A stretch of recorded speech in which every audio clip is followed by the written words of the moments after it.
قلت اصوره لكم. المفتاح بتاعها برضو شكله شيك قوي، نفس التصميم بتاع الكيا اكسيد والعربيات الجديده من كيا. تقدر ان انت تدور العربيه من هولد ده، بس انا مش هدورها هنا. تقدر برضو ان انت تفتح الشنطه بشكل لطيف جدا، وتقدر ان انت تطلع المفتاح من هنا لو انت عايز تدورها بطريقه امرجنسي. طب ما تيجوا نفتح الشنطه. فتحنا الشنطه.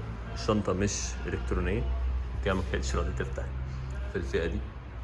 زي ما انتم شايفين كده شنطه حافه التحميل بتاعتها زيرو، مساحتها كبيره جدا زي ما انتم شايفين. عندي هنا حاجات للتخزين بشكل كويس قوي. عندي هنا حاجات للتخزين والشيل والحط وكل الكلام ده بشكل كويس جدا ورايق. وعندي هنا ليد، وعندي ستارة عشان خاطر تشيل الحاجات اللي انت مش عايز تخلي الناس التانية تشوفها.